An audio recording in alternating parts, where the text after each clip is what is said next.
Hi friends, నేను మీ జిజ్ఞాస్ రెడ్డి. నేను ఈరోజు మీ ముందుకి క్యాలెండర్ టాపిక్తో వచ్చేసాను. ఓకే, ఫస్ట్ మీరు తెలుసుకోవాల్సింది ఏంటంటే ఒక ఇయర్లో 365 డేస్ ఉంటాయి. 12 months is equal to 1 year.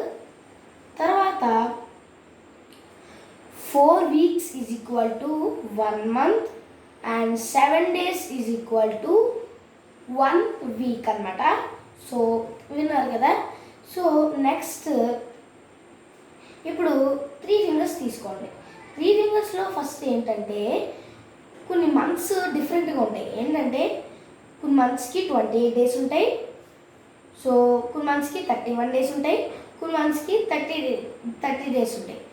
ఏమేంటంటే ఫిబ్రవరికి 28 days ఉంటాయి. తర్వాత 4 yearsకి ఒకసారి లీప్ ఇయర్ అని ఒక ఇయర్ వస్తుంది.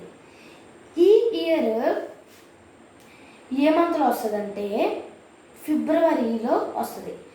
ఫిబ్రవరిలో మామూలుగా అయితే 28 days కదా. ఆ ఇయర్లో ఫిబ్రవరికి ఒక డే ఎక్స్ట్రా 29th వస్తాయి. కాబట్టి ఆ ఇయర్కి 366 days అన్నమాట. నెక్స్ట్ మీకు ఒక ఈజీ ట్రిక్ ఏంటంటే ఇప్పుడు 31 days 30 days ఎలా చూడాలో చూద్దాం. మీకు ఇలా ఇలా బిగించండి. ఈ పైన ఇక్కడ ఎత్తుగా ఉన్నాయి కదా, ఇలా బిగించినప్పుడు ఈ ఎత్తుగా ఉన్నాయి అన్నీ 31 days ఇండికేట్ చేస్తాయి. ఇలాగా లోవర్గా వ్యాలీలా ఉండేవన్నీ 30 days ఇండికేట్ చేస్తాయి. మనం ఫస్ట్ ఈ చూపుడు వేలుతో స్టార్ట్ చేద్దాం.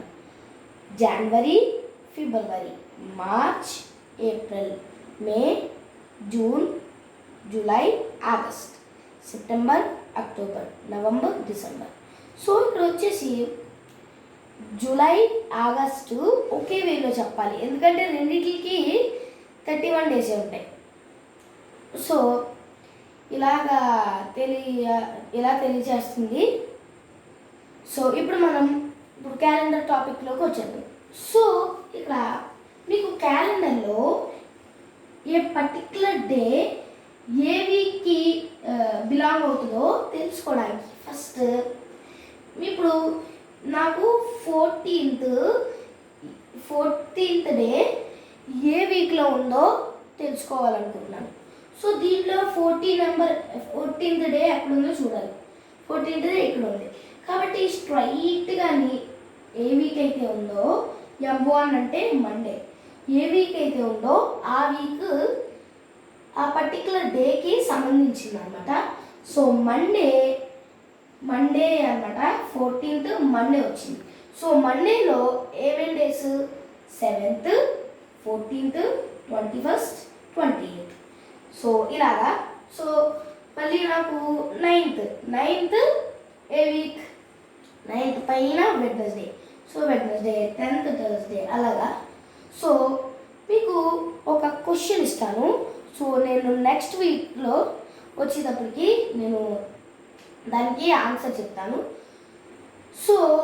23rd ఏ వీక్లో వచ్చిందో చెప్పండి. Bye, see you.